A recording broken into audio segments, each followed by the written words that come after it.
2020년 마지막 날인 오늘 국회에서 여야도 지난 한 해를 되돌아보고 다가오는 새해를 위한 각오를 다졌는데요. 네, 국회 취재기자 연결해서 자세한 소식 듣겠습니다. 서영석 기자.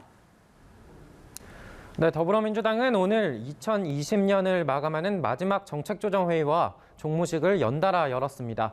이낙연 대표는 종무식에서 공수처 출범을 앞두고 있고 40년 만에 공정거래법이 전면 개정되는 등 민주당이 1987년 민주화 이후 가장 많은 개혁 입법을 해냈다고 자평했습니다.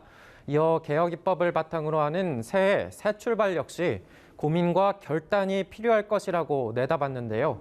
혼란과 불안이 있다고 해서 후퇴할 수는 없다며 추진해온 개혁 과제의 완수를 위해 전진해야 한다고 강조했습니다. 또 새해에는 국민 통합을 이루고 사회의 갈등을 완화해야 한다고 덧붙였습니다. 김태년 원내대표는 가장 먼저 우리나라가 방역 선도 국가로 거듭났다고 평가하며 생활 방역에 분투하고 있는 국민 모두 그리고 최일선에서 헌신하고 있는 의료진과 방역 당국자들에게 감사 인사를 전했습니다. 김 원내대표는 맞춤형 피해 지원 대책이 1월에 신속 집행되도록 철저히 점검하겠다고 약속하고 한국판 뉴딜 등의 경제혁신 촉진 입법에도 속도를 내겠다고 다짐했습니다. 야권은 오늘도 정부와 여당을 향해 날선 비판을 이어갔다고요? 네, 그렇습니다. 국민의힘은 오늘 따로 종무식을 갖지 않고 비상대책위원회의를 이어갔습니다. 이 자리에서 김종인 비상대책위원장은 비상식과 비정상적 상황이 나라를 덮은 가혹한 1년이었다고 올 한 해를 회고했습니다. 코로나 경제위기, 부동산 대란, 법치와 민주주의 질서 파괴 등을 이유로 들며 조목조목 설명을 이어갔는데요.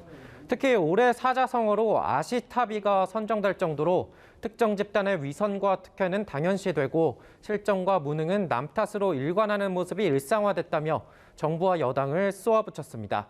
주호영 원내대표는 2020년 한 해 국민 모두가 정말 힘들고 지우고 싶은 한 해였을 것이라고 생각한다면서 새해는 국민들에게 희망과 나라가 제대로 정상화되고 있다는 확신을 갖는 한 해가 되기를 바란다고 밝혔습니다.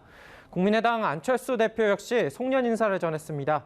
안 대표는 2020년 대한민국엔 대통령과 여당 그리고 희망과 비전이 없었다면서 새해는 바꿀 것이라고 말했습니다. 지금까지 국회에서 전해드렸습니다.